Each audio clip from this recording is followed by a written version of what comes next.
ይቅርታ ክብለለየ ግን ኣበይ ክኸውን ኣይኽእልን እዩ ስሙ ከውፅኦ ኣይደሊ ምክንያቱ ኣሕዋተይ ስለለለውኒ ማለት ደቁ ማለት ኣሕዋተይና እየውን ደቆ ኣቦ እዮም እና ከምቲ ኣነ ዝተጎዳእኽዎ ለኣቶም እውን ክጎድእ ኣይደሊ እና ስሙ ገፁ ይኹን ናብ ሶሻል ሚድያ ከውፅኦ ኣይደሊ ይቅርታ ደሞ ይቅር ክብለየ ግን ኣቦይ ክኾን ኣይደሊ ሰላም ሰላም ኩራት ቤተሰበይ ሰላምታ ይረሳዕኹን ሓፍትኹም ኣልጊቱ ብየ ከመይ ኔኹም ከመይ ቀኒኹም ልማዓንቲ ደሞ ያው ፍልይ ዝበለ ብሓድሽ ኣጀንዳ ሒዘልኩም መፅእ ኣለኹ እስካዕ መጨረሻ ተኸታተሉኒ ማለት ኩራት ቤተሰብ ብቅድሚያ ግን ላይክ ሼር ሰብስክራይብ ኣይትረስዑ ቤተሰብ ዘይኮንኩም ሰብስክራይብ እናገበርኩም ቤተሰብ ኹኑ ቤተሰብ ዝኾንኩም ድማ ከምቲ ልሙድ ሶሪ ሃነፃይ ርእይተኹም ኣይፈለየኒ ክለኩም ይደሊ ኩራት ቤተሰበይ ንዝገብሩለይ ርእይቶ ዝትገብሩለይ ምክትታል ደሞ ብጣዕሚ እየ ዘመስግነኩም የቐኒየለይ ክለኩም ይደሊ እና ናዚ ሓፍትና ልማዓንቲ ከምቲ ቅድም ኣብ ሶሻል ሚድያ ዝረአናዮ ብዛዕባ ኣነጋጋሪት ኮይና ነይራ ማለት እዩ ክብርቲ ሓፍትና እዚኣ ብጣዕሚ ትሕዝነካ ኣነ ብጣዕሚ ውክያትኒ ብእውነት ትርእያሲ ናታና ሓንቲ ነይራ ስዑድ ዓረብ ብወለዳ ዝተጠለመት ገለ ከብደ እየ ንበሊዕናኒ ማለት እዩ እዚኣ እውን በቃ ብጣዕሚ ትፈክተላ ካብ ህፃንነታ እዚኣ እውን ጀሚሩ እስካዕ ከዚ ዝለላቶ ማለት እዩ ብጣዕሚ እዩ ዘደምም ብዛዕሚ ተስፋ ማለት ኣብ ተስፋ መቁረፅ እያ ዘላ እዛ ቆልዓ ማለት እዩ ከዚ እኳ ተመስገን ዝሕግዝዋ ንዓኣ ገለ መፂኦም ኣለዎ ግን እምበር ኣብ ቅድሚ ዘኽቲ ህፃን ቆልዓ ኮይና እስካዕ ከዚ ግን ብጣዕሚ ትሕዝነካ ማለት እዩ ብጣዕሚ በቃ ንባዓታ እውን ለባዕላ ክትቆፃፀሮ ኣይትኽእል ብእውነት ከም ትፈልጥዎ ያው እስካዕ 16 ዕድመ ኣቦኣ ሞይተ ኢሉ ኣብ ካሊእ ሓዳር ምስ ካልይቲ ሓዳር መስሪቱ ቤተሰብ መስሪቱ ግን ንዓኣ ንደዋኣ ግን ንማዘራ ማለት እዩ ከም ዝሞተ እዩ ነጊርዎን ከም ዝሞተ ኣርዲእዎን ማለት እዩ ሰን እውን ልዕሊ 16 ዓመታት ዝኾን ሓዚነን ብሓዘን ክዳነን ብፀሊም ተይቀየራይ ማለት እዩ ብፀሊም በቃ ክዳነ እኳ ዘይቀየራ እና ብከምዚ ብሓዘን ሰብኣይ ሞይቱ ኢለን ናተቐመጣ ስግን ማሻአላ ገዝኡ ሓዳር መስሪቱ ደቁ ይወልድሎ እዩ ማለት እዩ በእውነት ሰብኣይ ግን ክንደየናይ ጨካን ምዃኑ ቢያንስ ሓመይኒ ኣይሉለይ ኢልሽ ድዩ ቢያንስ ከምዚ ዝለላቶ ኩነታት ርእሲ እኒእኹለይ ይብላ ዲኾኑ ኣነ ብጣዕሚ ይገርምኒ ካብኡ ደሞ እቲ ለናድደኩም ምስ ተረኸበ ማለት እዩ ምስ ረኸበቶ ደሞ ትዘገርም ባዕላ እየ ረኺባቶ ብእግረ መንገዳ ማለት እዩ ልክስራሕ ክትደሊ ረኺባቶ እዛ ሰበይቲ ማለት እዩ ደንጊፃ ሰብኣየ ገለ ኢላቶ ማለት እዩና ልምንታይ ገለ ተወለቶ ከም ዘይፈልጣ መን ይክስኺ ኢልዋ ማለት እዩ መንገዛ ሰበይቱ መንገዛ ኣደጓሉ መን ይክስኺ ኢልዋ ማለት እዩ ኩራቴ ኣነ ብጣዕሚ ኣሕዚናትኒ ብእውነት ከምዚ ለለኒ ኢለሲ ብጣዕሚ ገሪምኒ ባይዘወይ ሕሊፍ ትበልካ ክንደይ ነገራት ኢኻ ትርኢ ክንደይ ኢኻ ትርእና ብጣዕሚ ዘሕዝነኩም ብጣዕሚ ዘደምመኩም ክንደይ ዓይነት ጨካን ሰብ ከም ዘሎ ኣብዚ ልዕሊ መሬት ሲ ክንደይ ዓይነት ሰብ ብሓዘኒ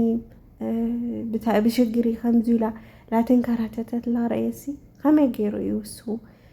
ቀሲኑ ክነብር ኣነ ብጣዕሚ ገሪምኒ ከመይ ዓይነት ሰብ ከም ዝኾነ ማለት እዩ ካብቲ ናዛ ሰበይቲ ደሞ ካብቲ ናዳዲኣ ደሞ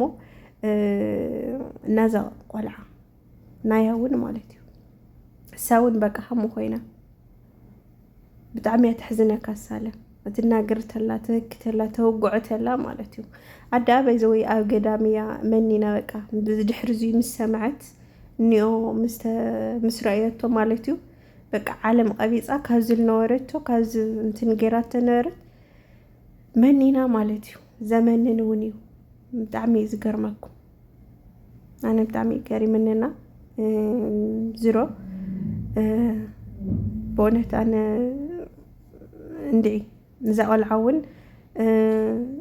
اسكعزختي بتعمي يا تحزنك اسكعزخت زرورو يا تلك اتوقعت الله كله نا حتيته موا مالتيو المنتايسي سموسي لاف سوشيال ميديا المنتاي لي توصيو المنتاي لي خصص خيو المنتاي سمو فوتوس المنتاي لي وصاخي لموا انا خوصا يدلي لا خوصا يدلي مخنياتو انا توزيو انا تغودي اسللعاوخو كاو التولدو قلعون خودو يوم ساتم حواتي مالتيوم كارسي مالتيوم منا كمت أنا تساقه ساتم كساقه يدلي مالت زو إلاتهم مالتيوم أنا بتعمل لبا مقلعيا بونت من يحسوزي أنا بتعمل جاري مني بتعمل لبام يا نا يكر خولي لا يكرتا تحاتيتني كل نجار أتعيس هو تحاتيتو يكر خولي ندحر عبويجن خوني خلن عبويك خوني خلن يوم سمايون غيرا هاي سمعة بسم بحب جيتنا بسم نادية مالتي غيرات ببيت فردي كله بسم النبرة مالتي نا اسكعزي بزيحة مالتي زغلع تسفى كله نجار نندي يهدنو تسفى كل نجار وريصة مستسكع جات مولعيا بزيحة مالتي زغلع بتعمي حق أونيو مستي كاولا لستايديو بدحري وسي عديا مس تفليت عيلة لوانا لمررني لا كان مزختي عديا موجود ناس لا تمسكن من انتني خونتي نيرا دحنا نيرا مالتي بدحر دي كابل مننت عديا بالمننت جد بقى لخونه ነገር ተሰሚዕዋ ቋሪፃ ማለት ይዘقلع ብጣዕሚ ቋሪፃ በቃ ተስፋ ቋሪፃ ባይዶ አመስተ ጫት ምብላዕ ገለ መስተ ብጣዕሚ የዝሰትይላ ግዜ ቁልፊ የውሊ ሲል ይሃለል ማለት ተስፋ ቆረጽ ከምዚ ዓይነት ስራሕ ዝሰርሕ ተስፋ ስለቆረጸት ይኩራት ቤተሰበይና ከምዚ ነገር ይምሓረና ቦነት ክንደይ በቃ በተለይ ሶሻል ሚዲያ ተሰምዑ ተለኸሲ ክንደይ ህይወቶም ተመሳቆል እዮም ዘለው ማለት ይኩራት ቤተሰብ በጣም ይዝገርም ህይወታ በጣም ይዘሕዝነካ በጣም ይሕዝነኒ ማለት በጣም ይሕዝናትኒ እዳአ ባዕላ ዝሩሩ ላለት خازي ግን ተመስገን ንዓኣት ንተሓዋወርዋ መጽዮም ኣለው አይዘኽ ገለ ይብልዋ ኣለው ኢትዮጵያ ህዝቢ በጣም መስጊናቶ ማለት እዩ ኣነ በጣም እዘመስግኖ ኢትዮጵያ ህዝቢ ኣነ ኢትዮጵያ ብምዃነ ኢትዮጵያ ብምፍጣሪ በጣም ሕጉስቲ ኢላ ያው ናምስጋናውን ኣቕሪባላ ከዚ ማለት እዩ ተመስገን ኢላ ኩራት ቤተሰበይ ያው ናዚኣ እዚ ይመስል ነይሩ ማለት እዩ ና ዛቆልዓ قصل بلا دما ناي حدا حاونالو او لمقينه ناتون بز قدم تفلطوا يخم ياو فوتو زي يمثل ياو قدمنا لومي مالتي خمت تريو زلهم يو بطعمي زحزن بطعمي زنب عينا زيون كاخلت الشع مفتار محرنا وبيتاي معري كاخلت الشع محرنا بونت እና ከምቲ ትሪእዎ ዘለኹም ቅድሚ ዝኽቲ ኣብ ሶሻል ሚድያ ያው ግብረ ሰደማዊ እንትን ብምግባር ከም ዝትፈልጥዎ እዩ ማለት እዩ ሕማቅ ነገር ምስ ወዳት ገለ እንትን ብምዋል ያው ይፍለጥ ነይሩ ማለት እዩ እና ለኾነ ሓደ ሓውና ኣጋሊፅዎ በእውነት ኣጋሊፅዎ ንምንታይ ከምዚ ክትገብር ኢሉ ለዋዕሉ እንትን ከምልብል ደልዩ ከም ልገብር ደልዩ ኣጋሊፅዎ ማለት እዩ ንምንታይ ከምዚ ይገብር ኢሉ ኮራተይ እና ብጣዕሚ ዘሕዝነካ ብጣዕሚ ከድኻ ዝበልዐካ ከምዚ ትሪእዎ እዩ ኮይኑ ዘሎ ኣብ ሕክምና እዩ ዘሎ ከዚ ኣብ ድሕሪኡ ገዳም ከዚ እዚ ብምጓረ እዚ ቆልዓ ግን እንታይ እዩ ክውቀስ ንወቕሰ ዲና እንታይ ብምቁላዕሲ ገኡ ሰብ እንኳዕ ቃልዖ ይብሎ ባዕሉ እውን እንኳዕ ከምዚ ገበርካኒ ኢልዎ ምክንያቱ ናብ ህይወተይ ክምለስ ገይረኻኒ ኢልዎ ገኡ ሰብ ደሞ ይፀርፈሎ ንምንታይ ካልዕ ንምንታይ ከምዚ ከብሮ ገለ ኢሉ ማለት እዩ ቤተሰብ እንድዒ ኣነ እኳ ብጣዕሚ እንድዒ ዝሮ እዚ ቆልዓለ ንእሽቶን ተጋጊ እንድዩ ምክንያቱ ብካሊእ ነገር ብውሽጣዊ እዩ ክሕዞ ነይሩ ብውሽጢ እዩ ክሕዞ ነይሩ ወይ ብሕጊ ኮይኑ ናብ ሚድያ ተለይወፀይ ብምኽሪ ገለ ወይ ብዓበይቲ በቃ አይደኖ ባይዘወይ ብውሽጣዊ ነገር ክገብሮ ነይሩ ካብኡ ደሞ ለብለካ ደሞ ውሽጣዊ ገለ ልሰምዕ የለ ብዝኸዚ ግዜ ከምዚ እንድሕር ተቃሊዕ ደሞ ሓደ መምሃሪ እውን ክኾን እዩ ልዝኻሊእ ነገራት ልዝኻሊእ ሰብ ከም ዝሰርሕ ከምኡውን እዚ ሰብ